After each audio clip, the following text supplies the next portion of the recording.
BJP राष्ट्र मुखपात्र संबित पात्र एक सांबादिक सम्मेलन से राष्ट्र नहीं जाऊँ प्रेस लाइव और खास करके गांधी परिवार कर रही है।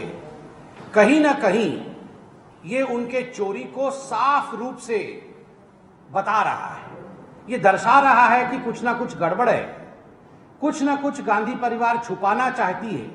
वरना ऐसा क्या है जो ईडी के सामने प्रस्तुत होने से पहले अपने सारे सांसदों को दिल्ली बुलाया जा रहा है, यहां सत्याग्रह करने का ढोंग रचाया जा रहा है।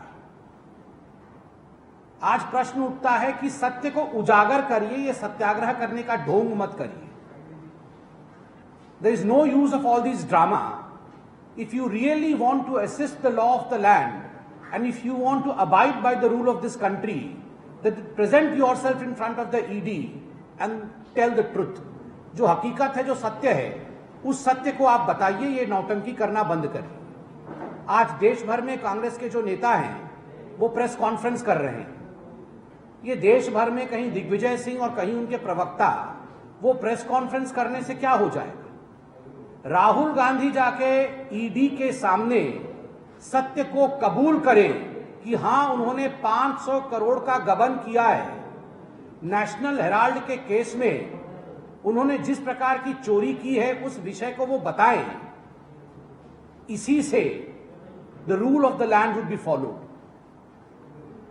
हमारे लिए ये अनिवार्य है कि आखिरकार ये नेशनल हेराल्ड केस क्या है, what is the national Herald case. इस विषय में मैं आज आपको बताऊं।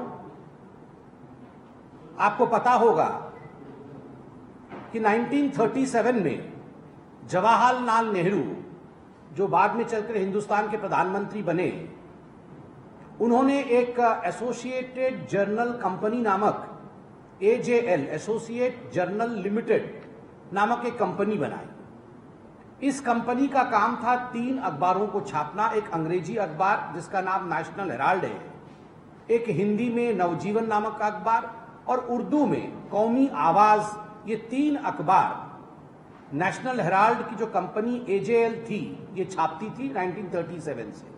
5000 फ्रीडम फाइटर से उनसे पैसा जमा करके जवाहरलाल नेहरू ने ये शुरू किया था। तो ये कंपनी जो है AJL, ये पंडित जवाहरलाल नेहरू की कंपनी नहीं थी, ये उनका व्यक्तिगत प्रॉपर्टी नहीं था। ये 5000 स्वतंत्रता सेनानियों के उनके द्वारा दिया हुआ डोनेशन के माध्यम से एक पब्लिक कंपनी थी जिसका काम था हिंदुस्तान के विषय को आगे बढ़ाना।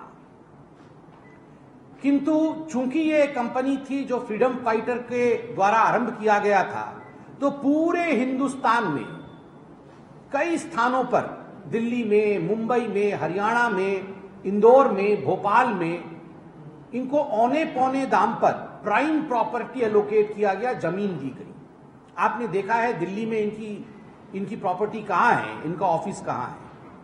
आज अगर उस स्थान का आकलन किया जाए और ये सभी प्रॉपर्टी के आकलन को जोड़ा जाए तो लगभग 5000 करोड़ की प्रॉपर्टी